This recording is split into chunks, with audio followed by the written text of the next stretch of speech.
Est-ce que vous sentez pressé? Est-ce que tu te sens pressé comme parent dans ton quotidien? Eh bien, je vous invite à oser la lenteur avec moi. Ose la lenteur avec moi. Ici, à l'École de la lenteur, je m'appelle Osanne Juteau et je suis accompagnante en douceur maternelle. Eh bien, la question que je veux répondre aujourd'hui à l'École de la lenteur, eh bien, c'est pourquoi les écrans voient l'imaginaire de votre enfant. Alors, les enfants, c'est une réalité, passent beaucoup de temps sur les écrans, que ce soit les tablettes, les jeux vidéo, les émissions de télévision. Ça devient un peu une activité occupationnelle. Ça nous permet comme parents de souffler, de prendre un temps pour soi. Mais est-ce que les écrans doivent être la solution? Non, parce que pour moi, ça devient un problème, ça devient même un mot de société. Alors, j'aimerais que vous répondiez en commentaire combien de temps votre enfant passe devant les écrans, que ce soit par jour, par semaine. Pour ma part, dans mon quotidien de maman, je dirais que mes filles en moyenne passent environ 2-3 heures, surtout la fin de semaine, le matin, parce que ce sont des lève-tôt. Alors pour moi, ça me permet de prolonger le dodo au lit ou la relaxation au lit, mais c'est des films que je cible puis que je sais qui ont une belle histoire puis qui peuvent emmener soutenir un certain imaginaire chez mes enfants. Alors, c'est de ne pas dire non aux écrans, de ne pas les interdire, mais je pense qu'on a devoir de mettre un cadre parental dans l'exposition des écrans. Alors, je vous invite à vous abonner à l'École de la lenteur, de visiter le contenu de mes vidéos parce que vous allez trouver toutes sortes de pistes de réflexion et même des solutions dans votre quotidien. Alors, pourquoi les écrans sont, disons, des nuises ou voilent l'imaginaire de l'enfant? Eh bien, en fait, premièrement, les écrans, ça amène une programmation des idées de l'enfant. Alors, l'enfant n'est plus dans sa propre créativité. On lui propose des images dans lesquelles il construit son réel ou son réel virtuel. Ensuite, il y a un langage très uniformisé à travers les écrans.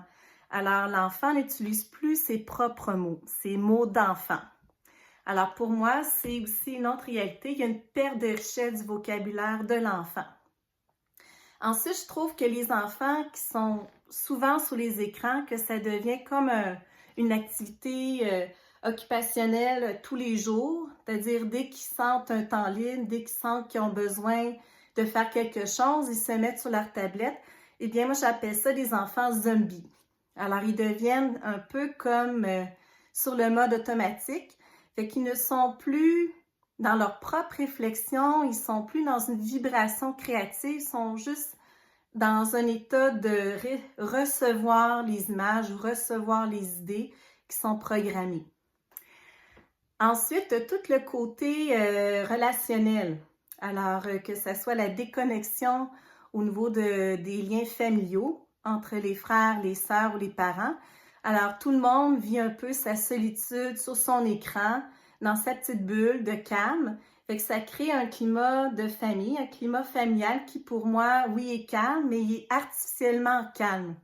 Alors, il n'est pas calme parce qu'il y a des moments de connexion qui sont véritables. Il est calme parce que tout le monde est disons, sous état d'hypnose sur son écran. Alors, on est tous captivés sur un écran. Alors, ça, je trouve que ça nuit à établir les liens au niveau de la fratrie, au niveau de la famille. Ensuite, l'écran, pour moi, c'est un peu comme une déconnexion de la réalité parce que l'enfant, il s'expose à un monde. Souvent, c'est un monde, quand on pense aux super-héros, c'est un monde polarisé. Alors, le bien qui doit combattre le mal. Alors, le mal, on en a peur, il faut faut le détruire. Puis, c'est souvent deux mondes polarisés qu'on montre aux enfants. Alors, il n'est plus dans la réalité que tout est nuancé, en fait. Quand on regarde la nature, dans la nature, tout est nuancé. Je veux dire, il y a des prédateurs, il y a des proies, mais tout est un rôle, tout s'équilibre dans la nature. Mais les écrans ne montrent pas l'équilibre. Il y a toujours une dualité, toujours une espèce d'état réactif qui amène une réponse. Alors, c'est vraiment pour moi un fléau. Un fléau que les enfants ils sont absorbés par les écrans, puis ça nuit à développer leur enfance. Ensuite, il y a toute la dimension aussi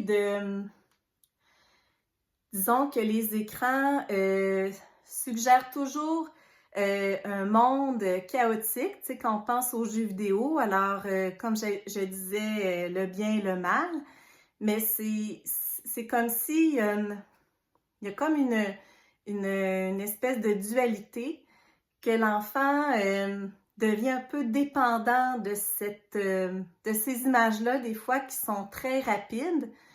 Fait que ça, pour moi, quand il est dans cette espèce d'image rapide-là, ça lui crée aussi une anxiété parce que ça lui donne une stimulation rapide avec une réponse rapide. Ensuite, quoi d'autre? Ben, c'est un peu un conditionnement aussi. Je veux dire, il devient conditionné, il devient dépendant des écrans. Ça, c'est une réalité, la dépendance aux écrans.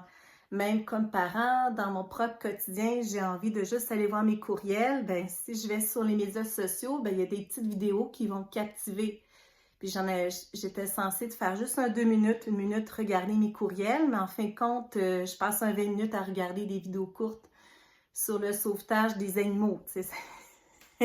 On nous envoie toujours des vidéos courtes qui nous captivent. Puis ensuite, ben, je trouve ça amène aussi une perte de culture générale de l'enfant parce que il se déconnecte de son imaginaire, de sa créativité.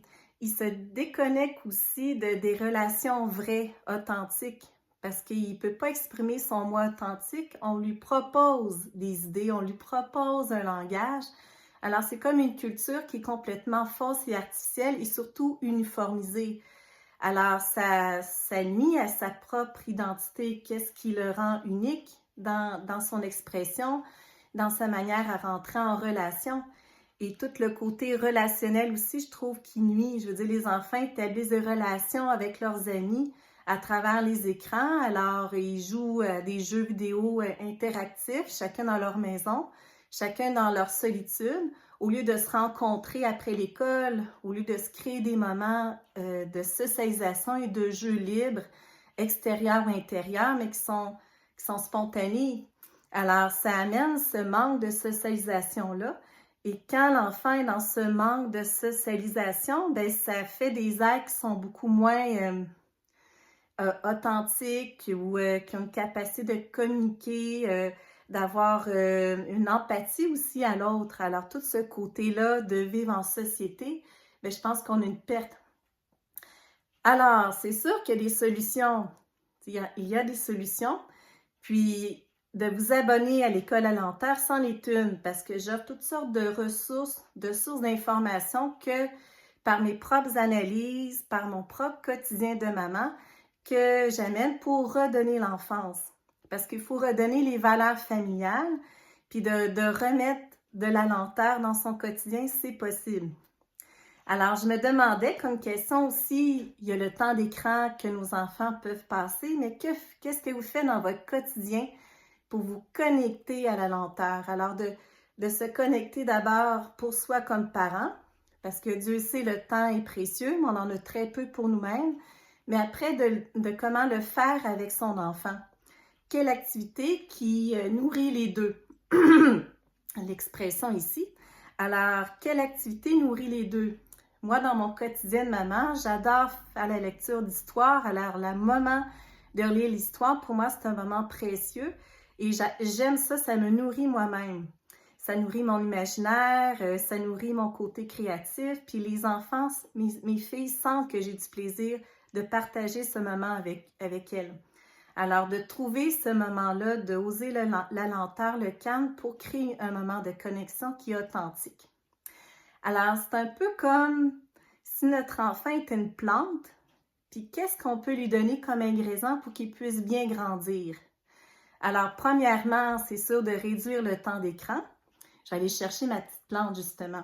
Vous allez voir, elle est toute petite. C'est une plante printanière parce que le printemps s'en vient. Alors, je me dirige ici.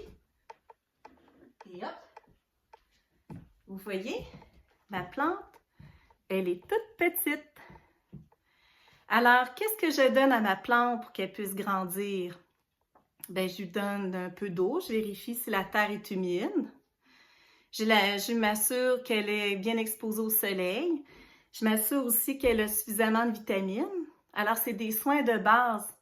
Alors, pourquoi ne pas utiliser le quotidien avec nos enfants pour avoir ce temps de connexion-là? Je suis de retour avec ma petite plante qui grandit. Alors, quels soins qu'on lui donne pour qu'elle puisse grandir? Alors, les soins de base, du soleil, de l'eau, des vitamines, de l'attention. Alors, c'est la même chose pour nos enfants. Qu'est-ce qu'on peut leur donner pour qu'ils puissent mieux grandir, qu'on puisse protéger, c'est-à-dire redonner, valoriser leur enfance? Alors, la lenteur est une clé. Alors, comment vivre la lenteur pour trouver ces petits moments-là de connexion pour sentir que notre quotidien, même si chaque journée passe très vite, on peut décider de vivre un moment de lenteur. Alors, c'est une invitation à ralentir, c'est une invitation à grandir avec notre enfant pour lui redonner l'enfance. Alors, je vous invite à vous abonner à l'École de la lenteur et de profiter de tous les contenus, toutes les réflexions, les pistes de solutions que vous pouvez développer avec votre enfant. Et n'oubliez pas que les écrans, c'est, oui, une façon d'occuper son enfant, mais il faut être surtout très, à l'affût que les écrans, c'est aussi une menace à l'enfance. Alors sur ce, je vous fais plein de bisous et abonnez-vous à l'École de la lenteur.